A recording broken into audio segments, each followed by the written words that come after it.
Hello guys, I'm back. So let's continue. Let's continue how to solve the mean in the group data.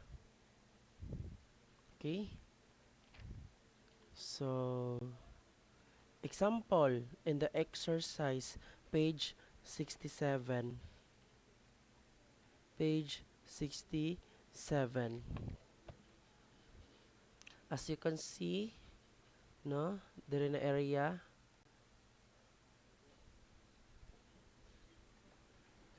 kanina data kita ninyo dira is naatay weight in ang units niya kay kilogram 7 to 9 kilograms 10 to 12 kilograms gikan sa lowest values down to highest values as you can see in the table.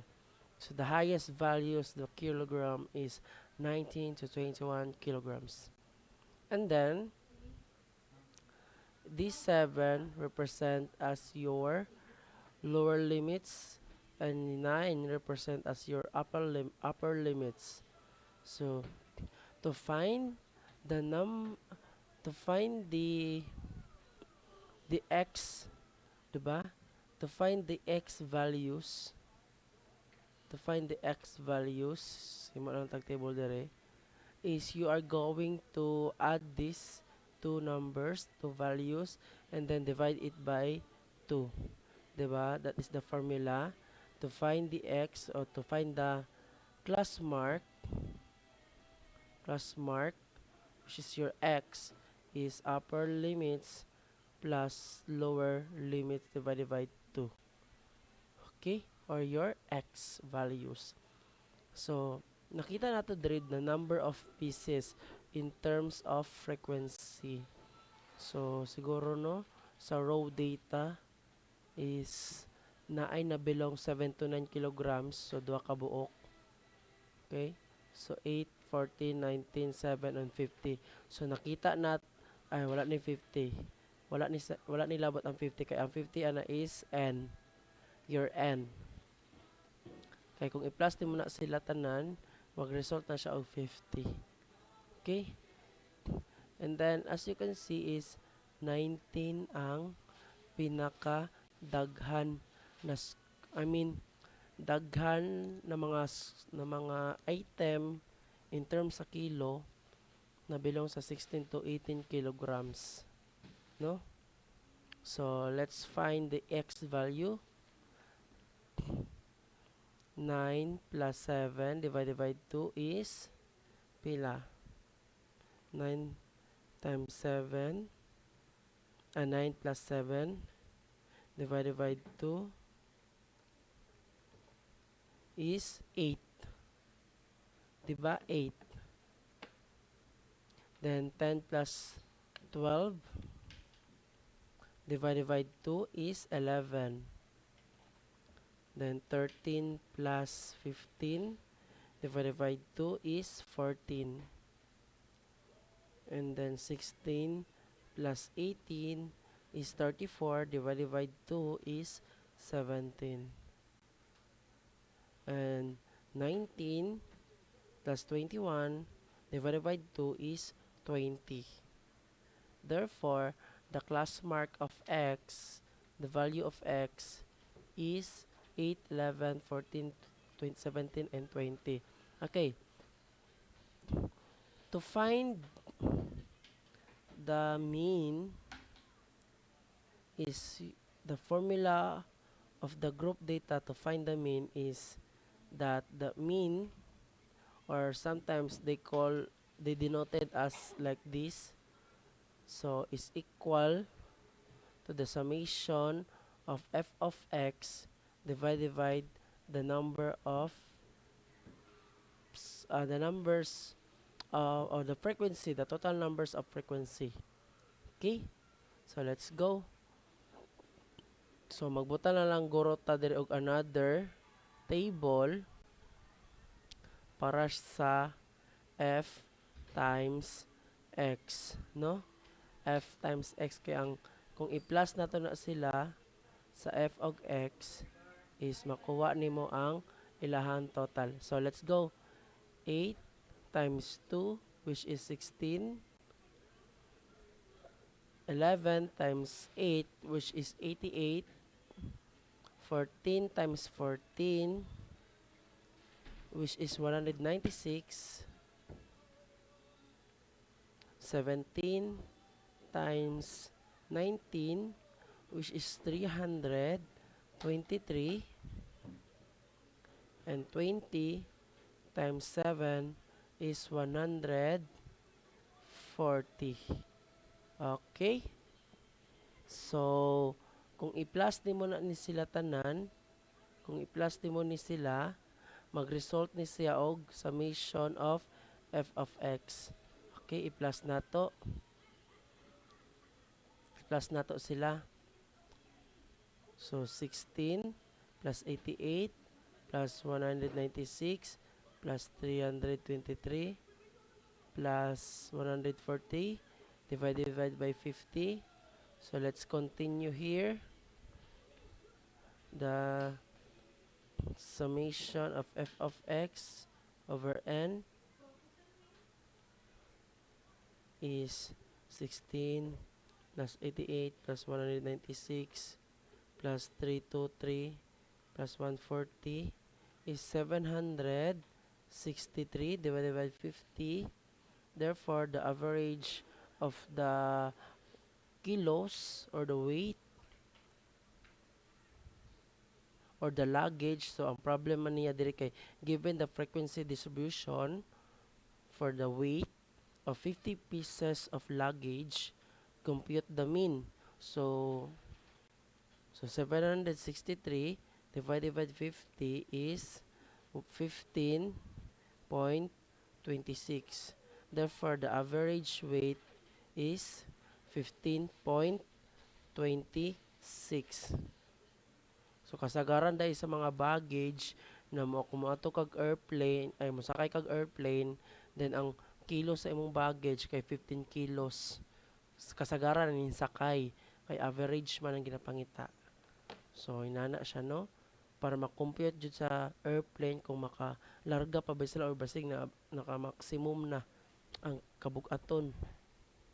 Na siya pag-compute sa group data sa mean. How about how to compute the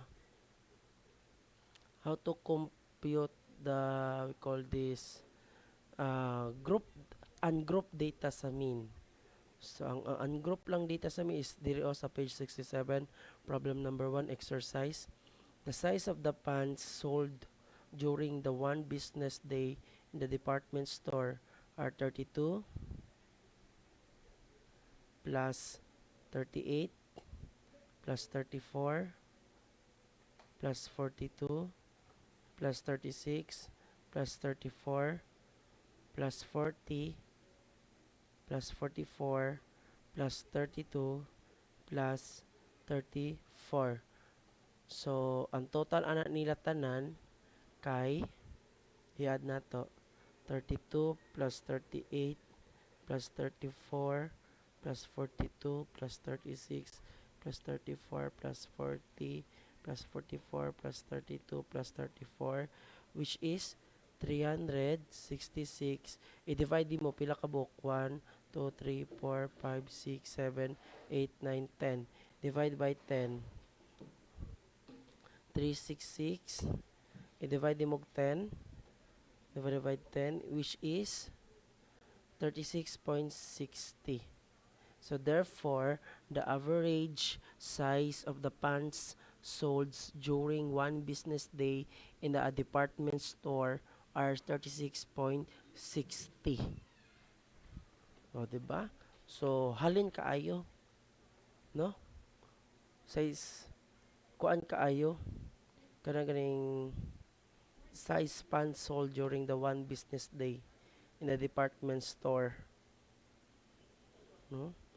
Kasagaran sizes di ay na mahalin sa department store is 36.60.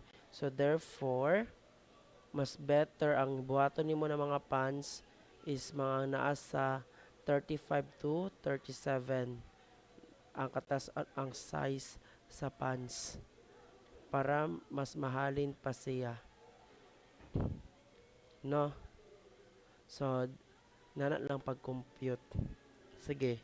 Unsa ang pag-compute sa median sa group o ungroup data? So ang pag-compute ana kay wait for a minute no, mag-break sa ako. Ingay mo lakaw na ka. Pero mas ako sa calculator ha.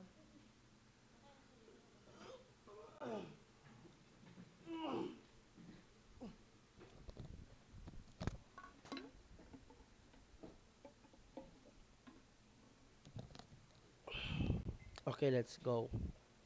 How to compute the median. But before that, may I kuan to you no?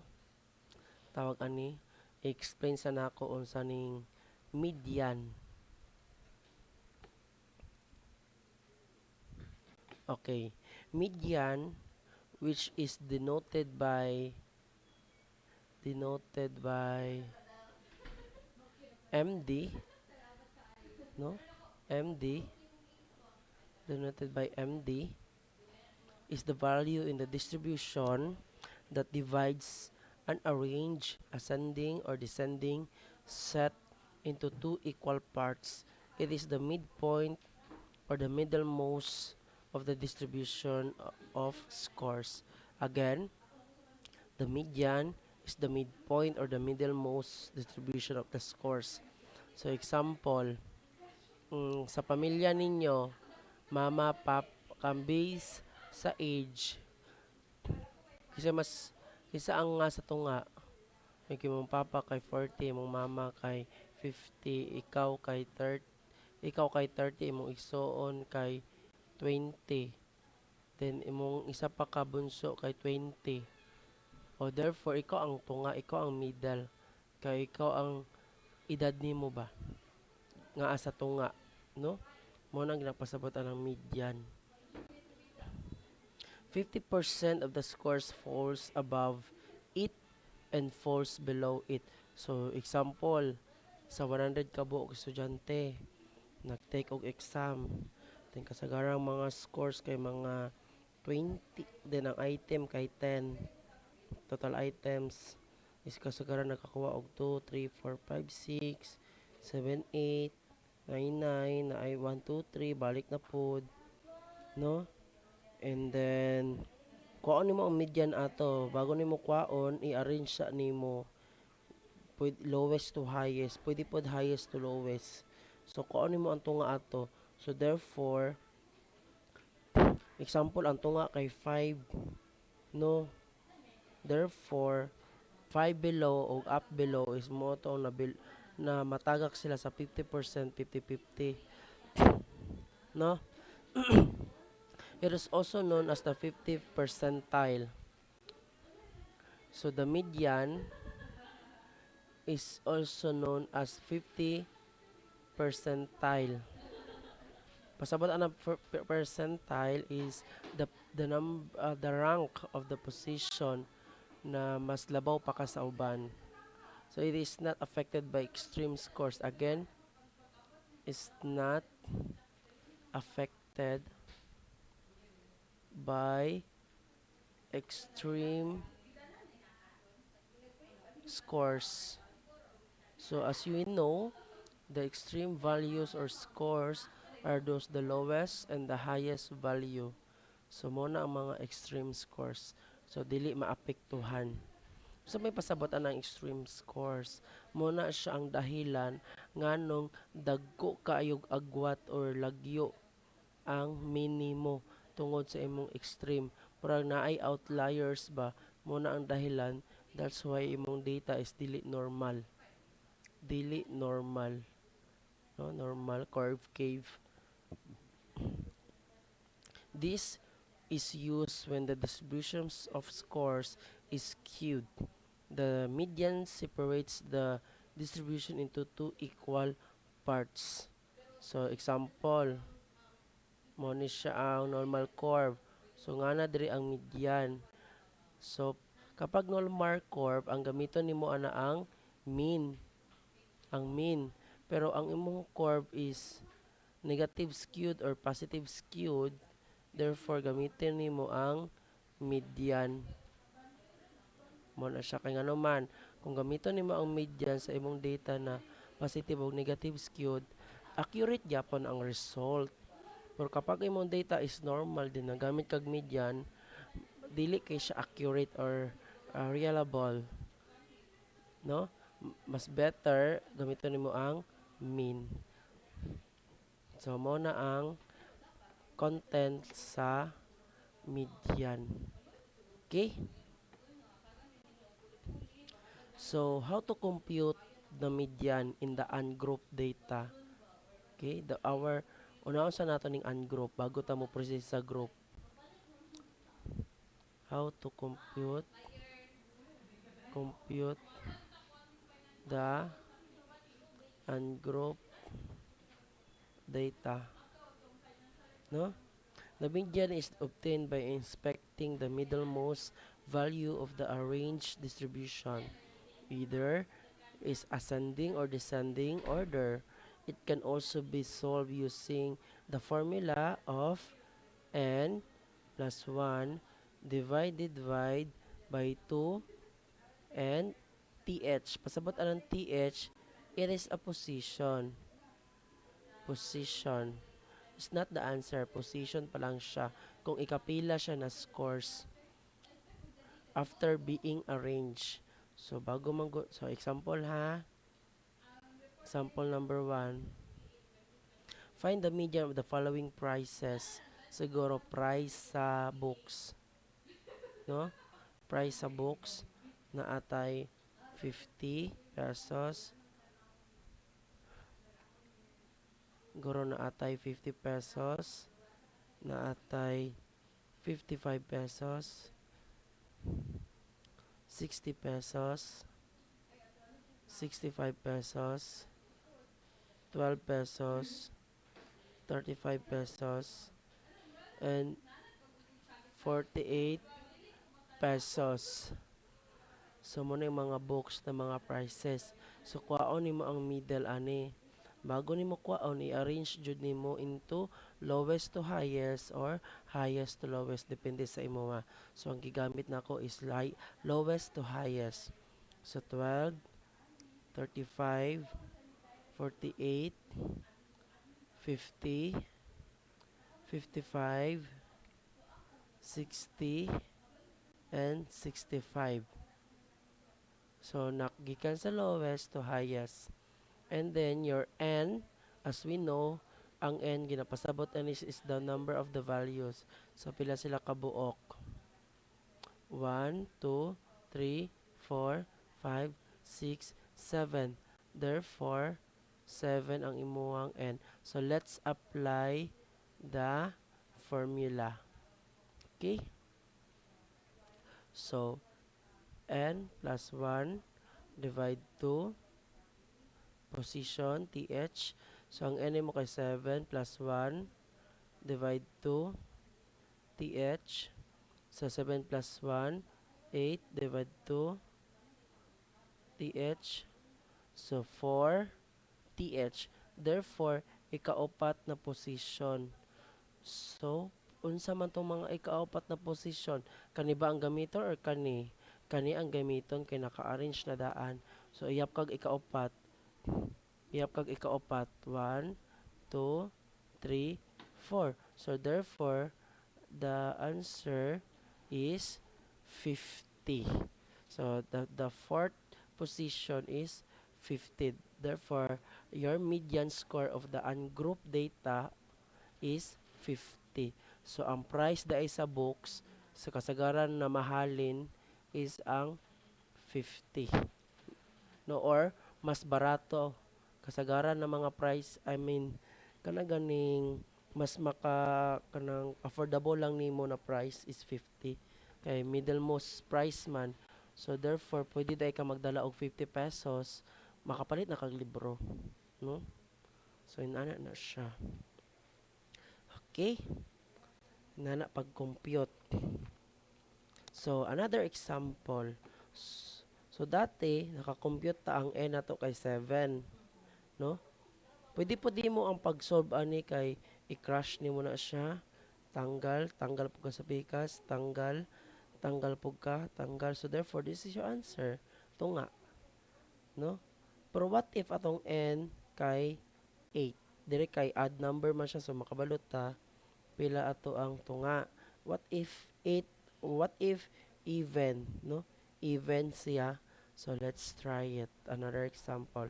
How to compute the ungroup data of the median, no?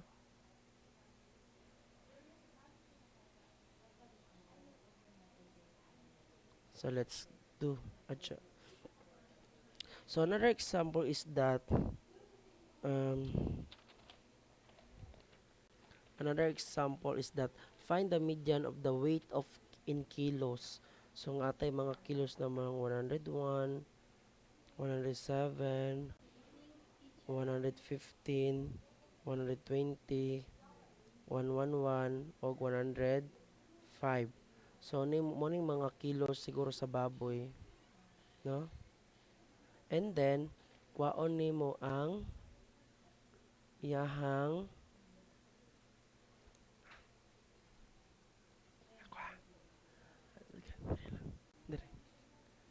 So, kuhaonin mo ang iyahang kanang middle. Pero 6 man siya. Pero bago na, i-arrange sa jud nato. So, 101,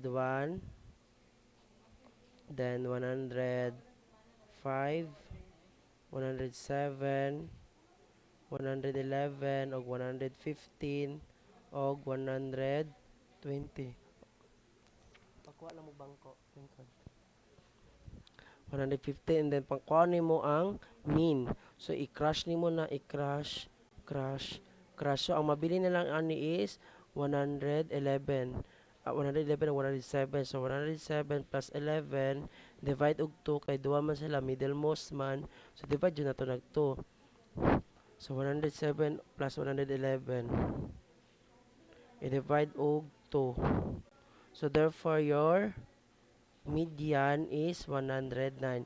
Pero kung gamiton nato to na formula, n plus 1 divide 2, which is atong n kay pila ka buok? 1, 2, 3, 4, 5, 6. So 6. So 6 plus 1 divided by 2. So 6 plus 1 is 7. Then divided by 2 is 3.5 ang location. So this is the first location, second and third. So third location o fourth location ay mong kwaon ang 107 o 111. So ang third na location is 107, ang fourth location is 111. So third location plus fourth location divide 2. So same ra gyapon na itabuan ni. So kana lang nga ang pag-compute sa median sa ungroup data. So mag-continue lang ko unya sa pag-compute sa median sa group data. Thank you.